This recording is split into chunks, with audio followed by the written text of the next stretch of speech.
तर आम्ही प्लॅन केली होती एक धमाकेदार ट्रिप. नमस्कार मंडळींनो, तर माझ्या मिनी ब्लॉगमध्ये तुमचं स्वागत आहे. तर कोपरवरून आम्ही ट्रेन पकडली आणि पोहोचलो कल्याणला. कल्याणवरून आम्हाला एक्सप्रेस पकडून जायचं होतं लोणावळ्याला. तर आमची लोणावळा ट्रिप प्लॅन झालेली होती. आता या ट्रिपमध्ये किती मजा येते, किती धमाल होते हे तुम्हाला बघायला भेटेल. ट्रेन तर पुढे गेली आणि आम्ही ट्रेनच्या मागे धावत धावत जाऊन मस्तपैकी ट्रेन पकडली आणि आम्हाला सर्वांना सीट वगैरे भेटल्या आणि खूप जास्त मजा आली ट्रेन पकडताना तर. आणि इथे कोमलला सीट भेटली नव्हती, तर यांच्या दोघींची इथे वाद चालू होते. आता लेडीज डब्यात बसलो म्हटल्यावर भांडणं तर होणारच.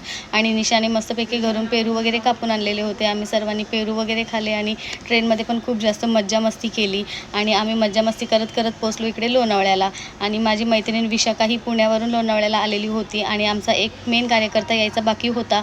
तर आम्ही सगळेजण इथे थांबलो होतो, एकत्र जमलो होतो आणि इथे खूप जास्त जोरात पाऊस चालू होता. तर कुणाकडे जास्त छत्र्या नव्हत्या म्हणून आम्ही थोडा वेळ इथेच थांबलो आणि मग आम्ही स्टेशनवरून निघालो. आमच्या लोकेशनवर जाण्यासाठी आम्ही रिक्षे वगैरे बुक केले आणि निघालो आमच्या लोकेशनवर. आम्ही मस्तपैकी विला वगैरे बुक केलेला होता. तुम्ही बघू शकता इकडचं वातावरण खूप जास्त थंड आहे.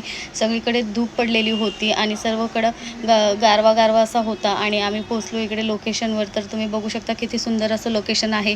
मला तर खूप जास्त आवडलं होतं आणि खूप सुंदर असा विला होता आणि इकडे सगळं खूप भारी भारी असं वाटत होतं. वातावरण खूप छान होतं आणि आमचा मेन कार्यकर्ता म्हणजेच हर्षाली आणि ती पण आलेली होती. आम्ही सर्वजण एकत्र जमलो आणि मग तुम्हाला मी दाखवू शकते विल्याच्या आतमध्ये पण किती सुंदर असे फर्निचर वगैरे बनवलेलं आहे. तर आम्ही सर्वजण फ्रेश वगैरे झालो. तर आमच्या दुपारचं जेवणाचं आम्ही घरूनच आणलेलं होतं. विशाखाने घरून चिकन वगैरे बनवून आणलेलं होतं. तर आम्ही सर्वजण मस्तपैकी जेवायला बसलो. विशाखाने घरून चिकन बनवून आणलेलं होतं आणि आम्ही खारवावरून भाकरी नेलेल्या होत्या. निशा व्हेज होती तर तिने पनीर चिल्ली आणलेली होती. सर्वजण मस्त जेवायला वगैरे बसलो. तर पुढे काय धमाल मस्ती होते ते तुम्हाला नेक्स्ट पार्टमध्ये बघायला भेटेल. Bye bye.